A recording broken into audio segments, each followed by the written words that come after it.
Dark Revelations, the Wars of Light and Darkness. What follows is the history of the Wars of Light and Darkness, as accepted by the Athanatos and told to many newly revealed Undying. Nobody knows if it is true, but recent rumors suggest ancient scrolls have fallen into the hands of the Seekers that could blow the lid off the mystery of the war between the Celestials and Infernals, and the war between the Nightbane and Baal.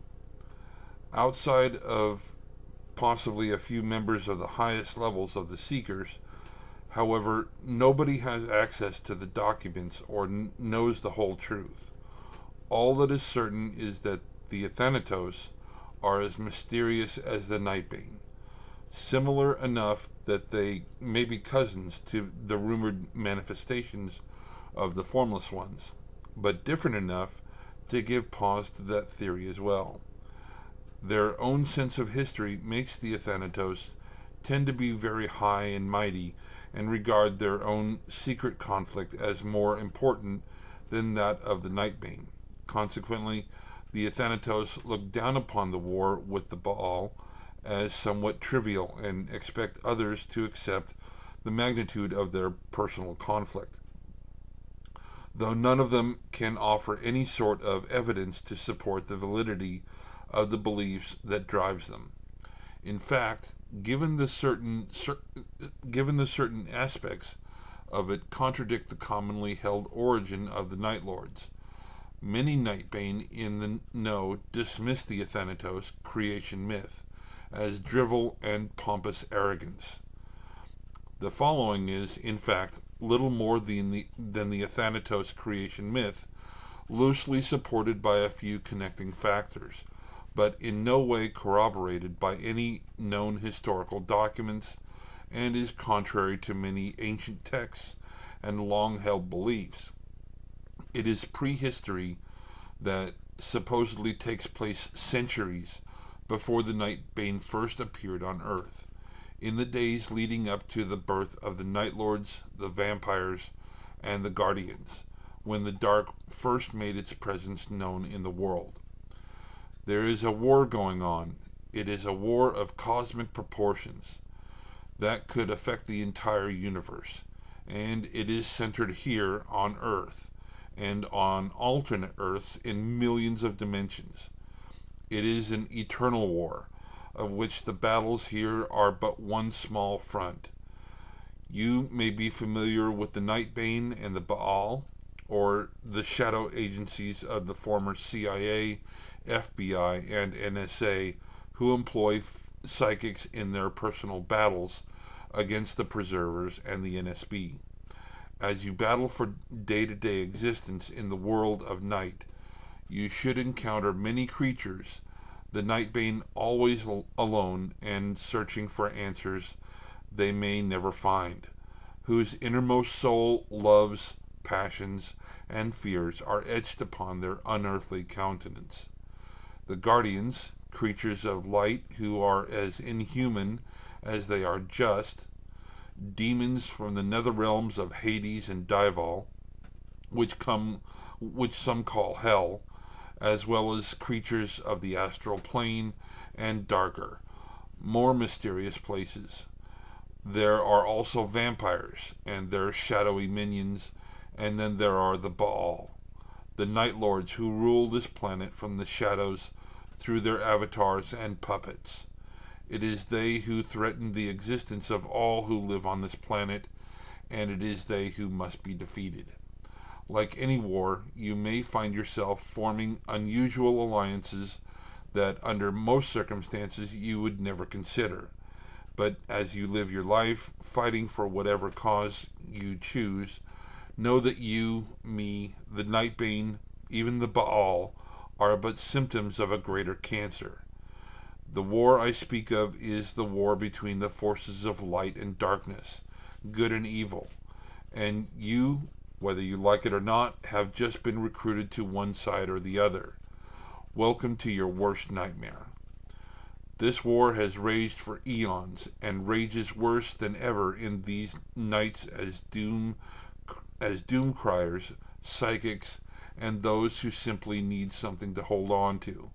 Interpret the signs of every religion and philosophy's doomsday or Armageddon prophecies. Whatever the cause, one thing is becoming clear to many people, mortal and immortal alike. Things are changing, and something has got to give. The war between the dark and light revolves around the simple struggle between good and evil, light and darkness, two diametrically opposed concepts of life and purpose. This particular war between good and evil began millennia ago, with the sins of a group of creatures known as Gregorians, but also called Grigori, who left their ancient posts as observers and gatherers of knowledge to become something they were never meant to be. They were not especially powerful creatures in the grand scheme of things, but they were eternal, with no physical bodies and the ability to communicate only through understanding and interpretation of ideas and concepts through a sort of hive mind. In the days before knowledge, before language and reason, there was only darkness and elements and compounds, the building blocks of life that had yet to give birth. As the sun rose and set on this world, these compounds lay inert, dormant, waiting for a certain spark to cause them to join and react in just the right way to grow to evolve. From the darkness of ignorance came the Grigori, travelers out of space and time. The Grigori were creatures of pure energy, in tune with the elements of earth, air, fire, and water, and sharing a collective consciousness and a hunger for more knowledge. They went throughout the universe largely unseen, harming no one and simply observing with their basic emotions. The few races living that could detect the Grigori had many names for them, such as they who watch, observers, watchmen, watchers, and similar, for that was their purpose and calling. The Grigori avoided people who could see or detect them, for they understood that their knowledge was absolute to these simple beings, and could serve to corrupt and destroy if given too freely. The name of Watcher suited the Grigori, however, and indeed it has been speculated that Grigori may mean watchers in some alien tongue. Though the battle between light and darkness has always been ongoing from the time the first world experienced its first dawn, the war at this point was at a low boil, and the Grigori had no place nor interest in such battles. As light pulled itself from darkness, they laughed in admiration. As worlds were born and died, they gazed in wonder. Thus the Grigori were content to be. But that would not last. Contentment gave way to longing. For the Grigori have one thing in common with the Nightbane. They are ancient and without a history of their own. That lack of history became a hole in their spirit. Indeed, above all else, they were a race of beings without a known beginning. None among them knew from where they came or how they came to be. So they traveled and studied and watched in desperate hope of finding the elusive answer to their own existence and why they were. So it was that in time a number of Grigori came to our world. It was only a passing glance these travelers gave Earth for what on a world of ooze and metallic and mineral elements held any interest for those who sought the mysteries of existence. What possibly could? That glance, however, revealed a sort of primordial ooze which held within its compounds that had the potential to live. The Grigori were surprised and enthralled. Would element energies arise from these compounds to form the new brethren of the Grigori race, they found themselves enraptured by the wonders before them.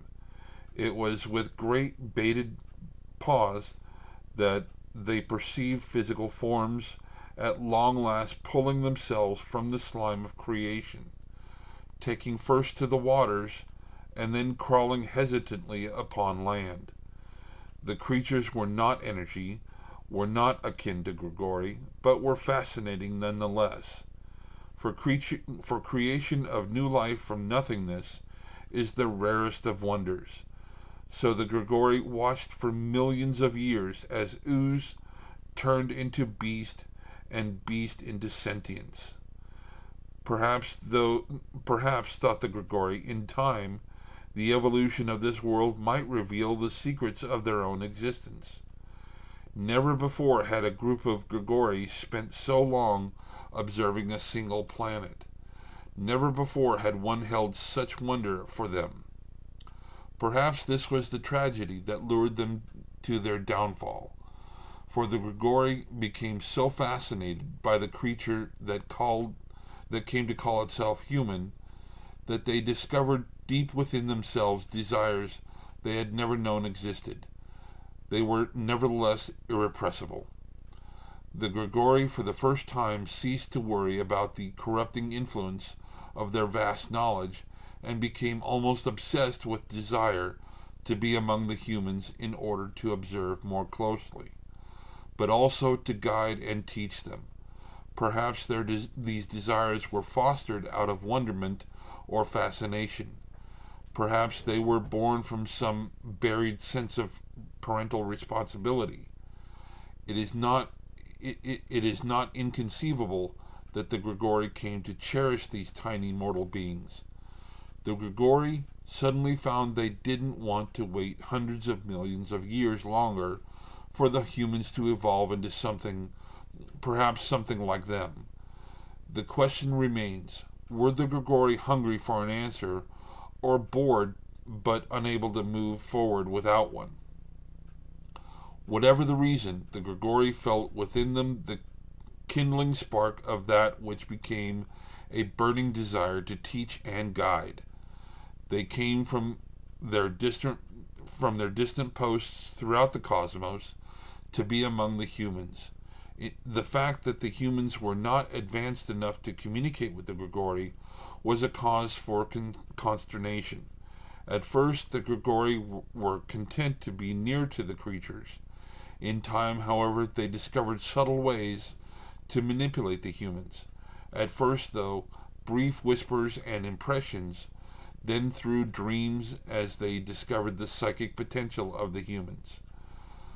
From among the humans emerged men and women later hailed as prophets, saviors, and heroes. Even so-called giants and gods of the ancient world came into being. The Grigori, so enamored with mankind and proud of their newfound ability to communicate, were ignorant of the potential damage they were causing to the natural evolution. Subtle contact through dreams and inspirations weren't enough, however. If the Grigori were to see if humans held the answers to their own beginnings in evolution, they reasoned they must somehow find a way to take physical form to interact with humankind directly. So they turned inward, pooling their collective knowledge and calling out to Grigori all over the cosmos for assistance. Many Grigori warned against the notion, but warnings of "do not do this" were quickly drowned by "you do not understand, we have no choice."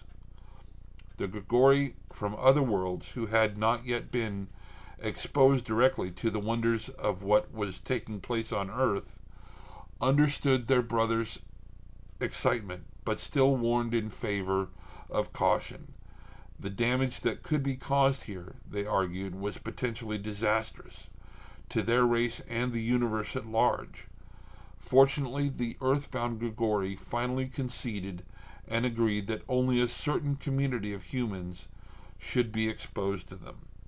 The community could be taught and guided, and time would show if they had the potential to move beyond their mortality. The only question that remained was how. How would the Grigori interact? The first idea put forth was to choose only those gifted humans who could already detect and communicate with them. But this notion was discarded quickly. Such humans were far too few in number, and they were aberrations from the norm. The Grigori needed to know if ordinary humans had an innate capacity for higher development. The Grigori had another issue to face. To interact directly with humans, they had to forsake life as beings of thought and energy and become creatures of the physical world.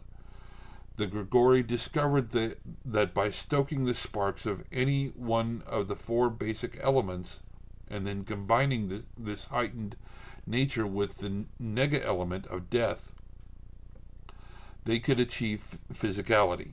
Unfortunately, the transformation was permanent.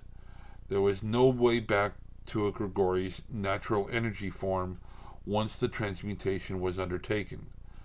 While the new physical form was imbued with vast, by human standards, power and awesome appearance, it lacked the freedom to travel across the cosmos. Contact with the Grigori collective was also severely compromised, and while information could be sent back and forth, the physical Grigori would not be able to work or commune directly with their energy brethren. In this sense, communication was one way, with the collective aware of the experiences of their physical brothers, but not the other way around. For the first time in their existence, those in the physical world would have to deal with individuality and separateness.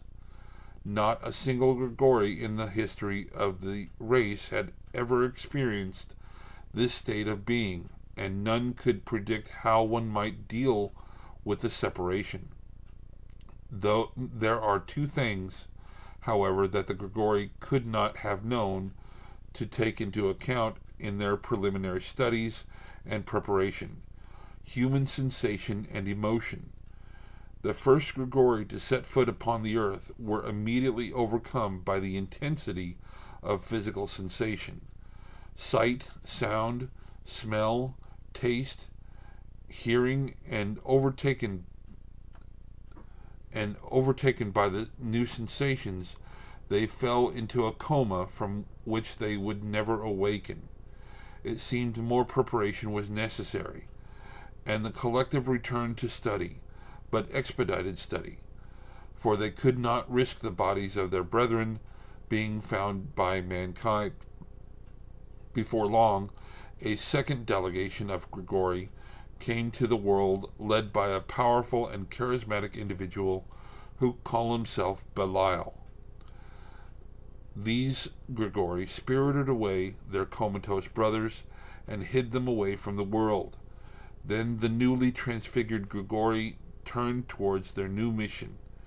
They went among the humans of a single community, one that was well isolated from other people and remarkably self-contained. These simple people, cowered before the magnificence of the Grigori, for even as creatures of the physical world, they were strange and magnificent. Some of the humans attacked in fear, but soon accepted the superhuman beings now among them. As the physical Grigorians began to live among and teach the humans, a force of utter blackness stirred and quietly took notice. The dark knew that when a supremely powerful species interferes with the intrinsic development of primitives, it is only a matter of time before things go wrong. Emotions can be a powerful agent, more addictive than any drug. It was only a matter of time before the devil let loose on the left shoulder would brutally murder the angel on the right. As the Grigori struggled with their new-found emotions and exhilarating sensations, the dark would watch and wait for the right moment to strike.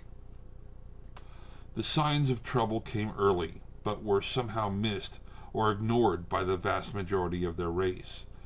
The attention of the still immaterial observers was focused entirely on the experiences of their physical cousins, and they came to appreciate the challenges and wonders of physicality and the struggles of humankind.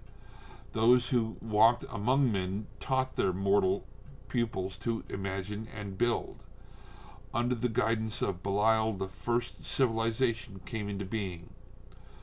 Their hallmark, a great city of art, culture, and science with towering spires of gold and silver and jewels. This city was hidden and separated from most other humans by a huge mountain chain, so that the rest of humankind could not be corrupted by the Grigori experiment. Indeed, it seemed that humankind did have the potential to achieve greatness, and this potential seemed limitless. With every gentle push by the Grigori, the humans climbed to a new plateau on the evolutionary ladder, and this first civilization achieved glories never again duplicated by humankind. The city stood for thousands of years, the heart of a great empire, and the Grigori were filled with pride at their accomplishments. As this feeling spread to the collective, even more Grigori underwent the transmutation to the physical, that they might feel the ecstasy of the flesh and share in their brothers' triumphs. Before long, the original mission was completely forgotten, and the Grigori became competitive, each trying to outdo the others with the achievements of his humans. Buildings grew taller, artwork more inspired and decadent, and all manner of accomplishments sought and eventually achieved, and in the thick of it all, Belial reigned head and shoulders above the others. The physical and base became the obsession of the earthbound Grigori, and it soon became clear that they were no longer guided by wisdom or higher motives. Worse, humans were worshipping the Grigori as gods, and physical Grigori reveled in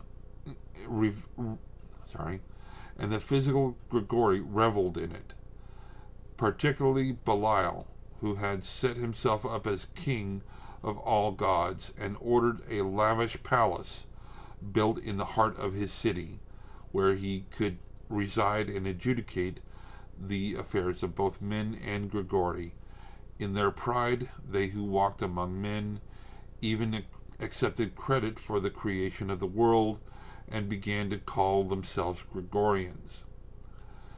It seemed they had all but forgotten their celestial origins, and eons of quiet observation. Worse, at this point, the earthbound Grigorians far outnumbered the spirit-like Grigori.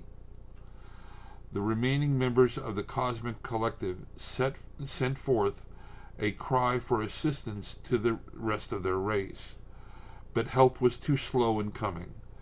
Truth be told, matters had already spiraled out of control, for the Grigorians of Earth had embraced the delights of manipulation and power over others. In their competition with each other, they went from teaching humans about art and science to teaching them sorcery and war. The Grigorians gorged themselves in stimulating emotion, lust, envy, anger, hate, sorrow, rage, domination, and revenge, being among the most intoxicating. The Grigorians, not constructed to assimilate such emotions, became slaves to their own passion and desire. They taught their worshippers to also embrace these craven feelings and helped them to build terrible weapons and master dark sorcery, and encouraged war. Teaching and guidance were kicked to the wayside as the Grigorians used their formidable powers to rule, use, and control the humans of the first civilization to satisfy their own dark desires. Never was this more apparent than when the Grigorians began to use childbirth for their own glorification. Humans had the capacity to procreate, giving the Gregorians the means to produce heirs and increase their holdings and power, and leave physical tokens of affection with their human worshippers. They took to themselves human women as wives and concubines, and dreamed of the new race of superhumans they would now breed. It was not long, however, before the Gregorians realized that they could not produce offspring, for their own physical forms were but imitations of humanity and not truly compatible with mortal beings. From this painful realization came envy and anger, as the certainty arose that humans possessed innate capabilities the Gregorians never possessed. Drunk on their own power and superiority, some Gregorians came to hate humanity as a result, and caused great pain and suffering wherever they went. They found their only joy in the demonstration of their impotent superiority over humankind, never realizing that their ever-deepening pain, self-inflicted by envy, could never fill the emptiness of their souls, no matter how much suffering they might inflict. It was the Gregorians who had an affinity for the element of earth, who found a way. They discovered the secret of implanting an unborn human fetus with a tiny shard of their Gregorian essence, and thus transformed mortal flesh into Athanatos, the undying. And thus the first of us were conceived and set above the normal humans, but not quite upon the level of our Gregorian progenitors. Over time, our kind grew to become men and women of renown, heroes of myth and legend. We were warriors born and bred, each of us with an affinity for one of the elements and a knack for the special skills of the Gregorian that sired us. At first, the Gregorians, truly the fallen, were proud of their progeny and saw in us perhaps an even further stage of human potential and development. It is possible, though we may never know, that in that brief period of time when the Athanatos first trod upon the sands of the first civilization, the Gregorians remembered their original mission and purpose. It is possible that in those first years there was a chance to undo the harm that had already been done by our erstwhile forebears. But even the spawning of the Athanatos did not quell the anger of those who had fallen from the light, for the Athanatos were not true sons and daughters in their eyes, but merely pale imitations of offspring, humans touched by their shadowy divinity while gestating in a human womb. All the fallen saw in us was the potential for even more power and dominance by using us as pawns. So it was that we were bred as generals, taskmasters, avengers, enforcers, and slave drivers, to oversee the humans of the first civilization. For you see, germinating within the breasts of the fallen Gregorians was a blackness born from the dark, a cold blackness dedicated to misery, pain, and chaos. The dark had crept in without anyone taking notice, and took root within the Gregorians, forever separating them from their Grigori brothers, who were still beings of thought, energy, and light. Gregorians, the dark from within whispered, are gods meant to rule over mortals and use them as pawns for their own machinations and desires. So it was that these Gregorians brought to the world the concept and essence of evil. The Gregorians used the Athanatos to spawn entire armies among the mortals and subjugate all who would stand against them.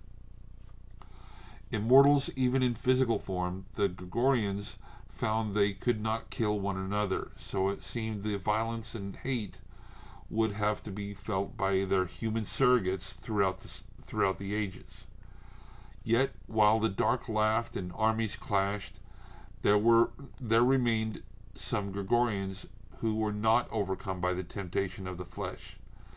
Gregorians who remembered their original goal and saw within the Athanatos a glimmer of hope. Having tried in vain to draw the dark out into the light, the uncorrupted created their own armies of Athanatos in the desperate hope of balancing the scales and defending against the minion of their evil brethren. The response was reactionary and nothing more. The uncorrupt were paralyzed with confusion and misunderstanding. How had the experiment gone wrong? What horror had their curiosity and emptiness wrought? How could they reconcile the horror that had helped unleash into an unsuspecting world? Worse, the violence and bloodshed had drawn the attention of demons, devils, alien intelligences, and would-be gods. One thing was clear: the horror and evil were the fault of the Gregorian irresponsibility. They had forsaken their place in the cosmos as watcher spirits, and through interference and selfishness had brought evil among mortals. They were not obligated to fight the battles their ignorance had begun. The Gregorians split into two factions. One tried to recapture the ideals of goodness and make right what the evil ones had wrought. These were the Lucaphim, the sons of light, who sought vengeance in the name of justice and retribution against the wicked. The other, dark faction became known as Obscuraphim, sons of darkness, and were considered to be the essence of evil and all that is unholy. They thrived on and propagated hatred, envy, and rage, and engaged in murder for passion and torture for aesthetics. With their demonic allies and the dark behind them, the Obscuraphim gained much ground, for not only did they have the greater numbers, but they obeyed no code or rules, reveling in cruelty and brutality. It was during these earliest days of evil that Belial, the lord of the Obscuraphim, spurned the advances of a human woman called Lilicia. Belial had seduced and taken Lilicia as a consort and prolonged her life. For over a century she sat by her lord's side, enjoying immensely the attentions and evil deeds of Belial, until one day a young girl by the name of Everina caught Belial's eye. Everina was so enchanting that Belial instantly forgot all other women. He brought Everina into his home and whispered into her ear secrets that no mortal had yet been privy to, secrets of creation and destruction and sorcery and power. "But what of me?" Lilicia cried. "I was your first, your most devoted. What secrets will I be granted?" And in this manner Lilicia became an annoyance to the Dark Lord. Still he tolerated her, because from some misguided and remaining sense of loyalty, or perhaps because he simply did not care. Whatever the reason, for some time Belial was unmoved by Lilicia's ranting and jealous rage. But when Lilicia took direct action against his beloved Everina, hurling deforming magics at the girl, Belial finally had Lilicia sent away, banished into the desert, where she stayed for 40 years, seeking vengeance and sustaining herself through lost and unholy means. With Lilicia went a single servant, a young man named Ankaru, who was utterly and completely devoted to her, and who burned with hatred for those who would wrong his mistress. It is said that there in the desert Ankaru made contact with a force of evil that would for the rest of Earth's history become a plague upon the world, of bloodthirsty children of the night, who could never walk beneath the sun, the element of surprise on their side, these night children descended upon the city of Belial and overran it. Belial himself abandoned the city with his trusted lieutenants and Athanatos' children for a grand city of one of his allies. There, Belial quickly reestablished his dominance over the other Obscurifim. Lilicia was overjoyed at the conquering of the city and looked upon Ankaru with new admiration. But Ankaru, who was once so devoted to Lilicia, was inexorably changed. He was self-obsessed, evil, and found a new master in his supernatural intelligence. The source of his power. Lilicia was abandoned again. She swore vengeance against Belial, the Gregorians, and all of Ankaru's children of the night.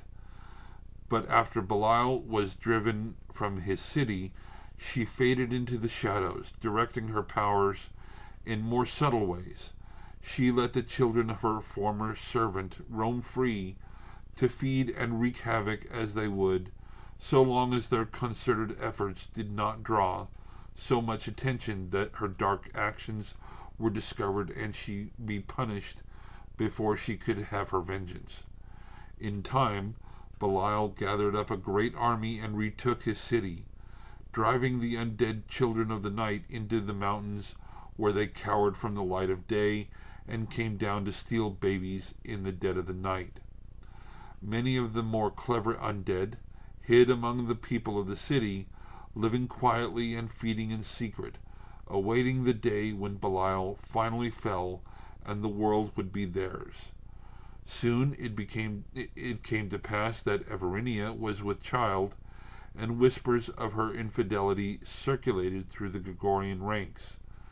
For truly it still was impossible for a Gregorian and a human to procreate. Belial, though, was so blinded by his passion for the woman that he called the pregnancy a miracle and decreed a penalty of death for any who whispered that the child, named Moloch, was not his. Everinia, for a reason unknown, refused to allow Belial to implant the Gregorian essence into the fetus to turn it into an Athanatos. To this day, it is unknown whether the child's father was human, Athanatos, or something much darker. But it had power and grew to ensconce all of the secrets that Belial had imparted to Everinia. As the child grew, he became known as Baal Zanekt, the Lord of Night, loyal counsel to his known father Belial. The other corrupt Gregorians recognized the advantage of Moloch's allegiance to his father, Belial, and every Gregorian now sought to have his own cabal of lords and ladies of night at his beck and call in the war. Few, however, had the potential to grow in power as Moloch did, and a greater sorcerer had never lived. Some say that Moloch helped to temper Belial and ruled his own provinces with a just but firm hand, and that it was his magics that warped his mind and twisted his sanity. Others say he was evil from the beginning, and always used his magic for sacrifice and destruction in the name of Belial.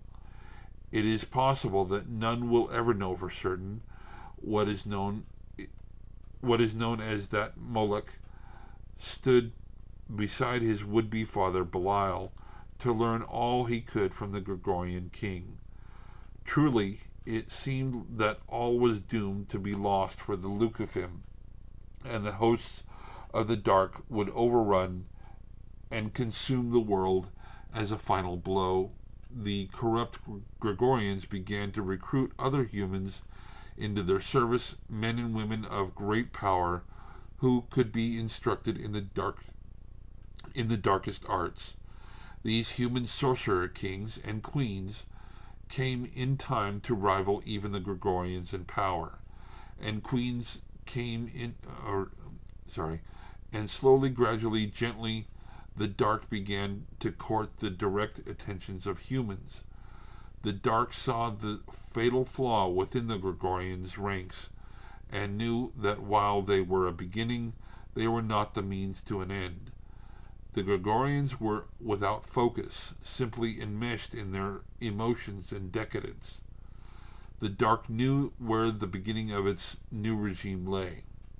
One night, Moloch, who had grown into the powerful young ruler of the city of Belial, walked the beaches of the civilization, contemplating his rise to power. It was then that the Dark came to him and offered him all the power he desired, and more. The Dark revealed to Moloch that Belial was not his true father, but a pretender, and showed Moloch that he would be greater, that he could be greater. Moloch felt betrayed, angry, and vengeful towards Belial, who had never revealed this truth to his surrogate son. In the end, Moloch accepted the Dark's offer and became Moloch.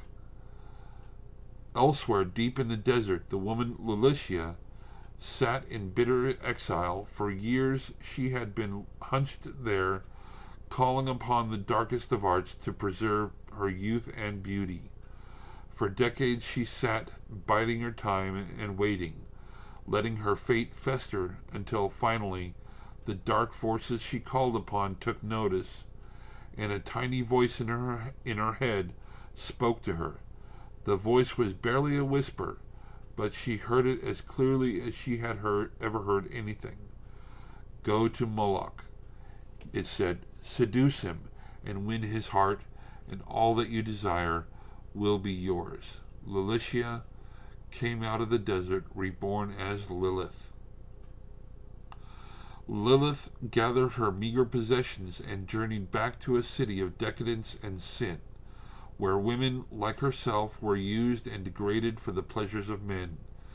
The place was representative of everything she hated, and she settled there, patient, waiting, keeping a low profile and hiding from the minions of her former lovers, Belial and Enkaru.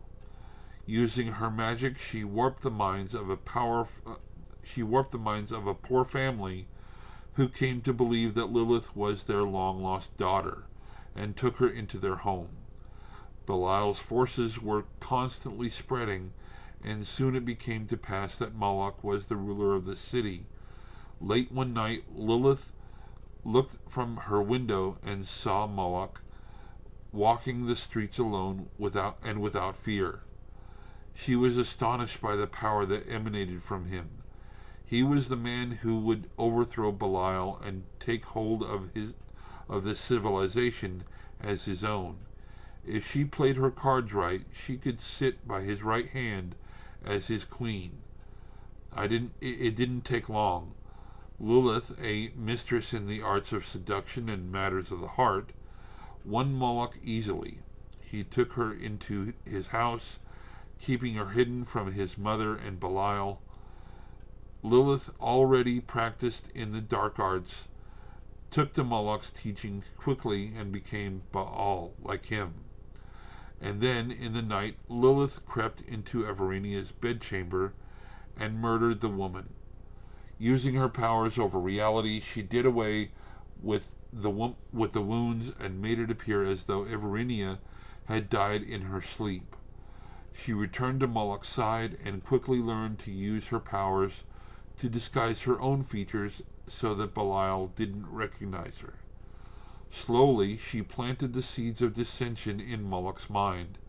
She gradually convinced Moloch of Belial's confidence and ineffectual leadership, and showed Moloch how he could overwhelm Belial and control the entire first civilization. Others among the Gregorian pupils followed, forming a secret cabal, and through Moloch the Dark whispered promises to the Baal, promises of power greater than the Gregorians could ever impart. The only cost was their souls. Many of the Baal sold themselves immediately, hungry for more power, no longer human, but something far more and yet far less. The Baal pretended to serve their lords and rose to ever greater positions of power, directing the armies of the Gregorians, who could now step back and enjoy the bloodshed and slaughter they orchestrated for their own enjoyment. The next blow to the Obscurifim came when out of the dawn stepped the children of light, who wielded light as a weapon and as medicine, and who allied themselves with the Lucaphim against the minions of the dark. Upon Belial's desertion of his great city, the children of the night roamed the ruins freely and unrestricted.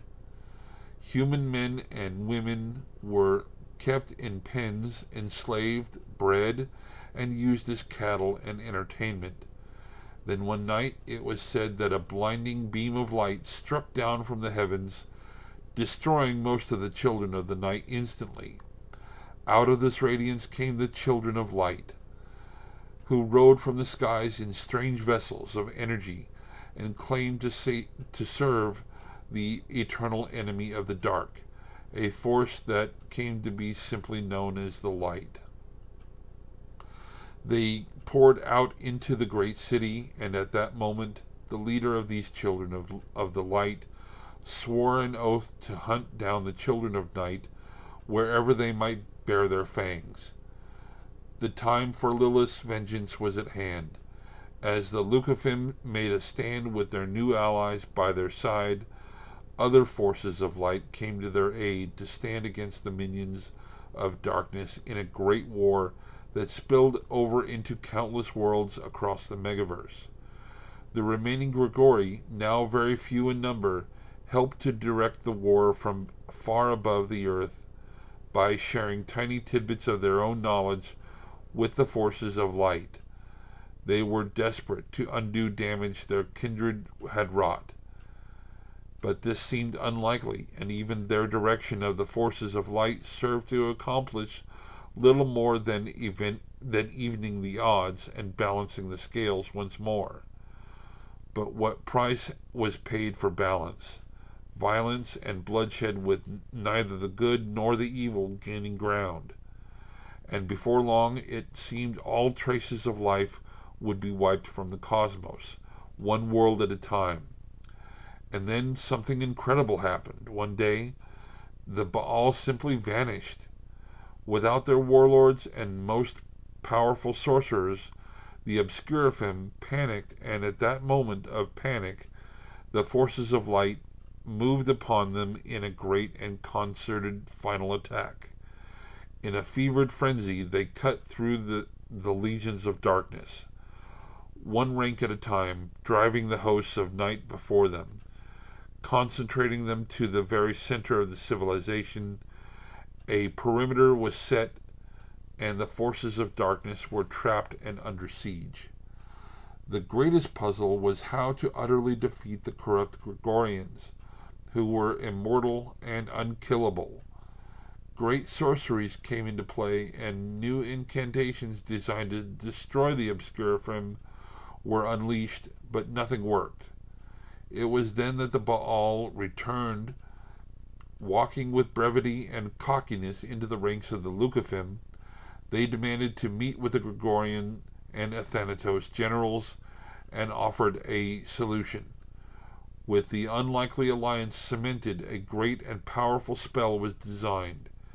Evil, it would seem, turned in upon itself and simply collapsed from within. Good would finally win the day.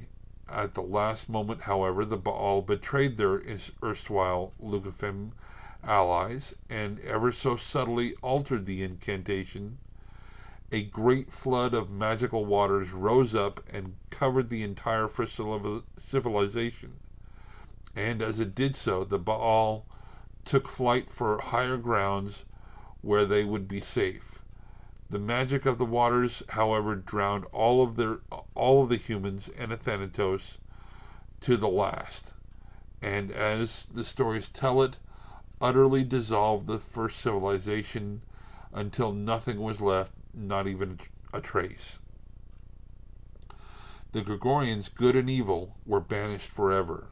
Nobody knows what happened to them, but the most common belief is that the good Gregorians, realizing as the avatars rose that they had been betrayed, worked an incantation of their own that found a way to become Grigori once again, even though that was said to be impossible. The Obscurifim, it is said, were banished to some dark realm of shadows from which they could never escape. The children of darkness were all but destroyed, and what passes for their souls now inhabits the astral plane. Some of the undead supposedly escaped, and this is how they walk among the shadows of the modern world, hunting and feeding while they await the return of their Lord. The children of light, too, retreated from the advancing waters and survived, though their numbers were significantly diminished. The Baal rose to become the sorcerer kings and queens of even greater civilization. And it is said that the grandeur of the Night Lord's kingdom far outshone that of the Gregorians. Their day wouldn't come until hundreds of years later, when their own children rose up and drove the Night Lords in turn from the world and into the Nightlands. So it was with the destruction of the Gregorians that the first wars of light and darkness came to an end. Our story, however, does not end there. How could it? If all Thanatos were destroyed beneath those magical waters, how then do we still stalk the modern nights? No one knows for certain how, but hundreds of years later, Thanatos simply began appearing once again, and a great leader of our people, the first of the new Gregorians, who called himself Michael, taught the secret history that I have told here. To all that came after, why we began to reappear and where we came from is still unknown, but some say that the waters did not destroy those very first Grigori, who were so overcome by emotion and sensation that they fell into a coma. That they yet sleep hidden deep within the earth. If this is true, then perhaps it is they who dreamed us into existence in those ancient days and who dream us into existence still. We may never know for certain. We do know that our kind play a minor role in the final banishment of the Baal to the Nightlands. But that was not our battle, and our tales of that time are sparse. With our return, the wars continued and continue to this night. Though the lines have become blurred, no longer are the Athanatos dedicated to light and dark along path lines, and one does not hear the terms Lucifim and Obscurifim as allegiance to good or evil, but rather as divisions of a path. A new division was necessary, and now we call ourselves Celestials, and the children of darkness are known as Infernals. Yet still we live in disassociation with one another. Still we live in secret, for if the Baal were ever to discover that we exist, we would be hunted to extermination. They would bring their vengeance down upon us with horrific fury. For in their eyes we surely would represent a sign that the Gregorians may someday return and cast them from their tenuous thrones. So long as we are secret, we are no threat. It is typically among the Nightbane that we now walk, for within their ranks we can safely hide. I understand if you need time to absorb and accept your place in our new world. I, like you, am a defender, and as such it is our place to guard the innocent from harm, including such secrets as you now know. To take your time, watch over your loved ones in secret as you come to terms with your existence, but tell no one, for this knowledge comes with a price. Those who are not of our kind, but know our truths, all too often meet untimely deaths at the hands of the Baal and of our less ethical brethren. Keep this in mind and choose your friends wisely. That is all I can tell you for now. When you are ready, I will find you. Good luck and watch your back. I might not be there all the time.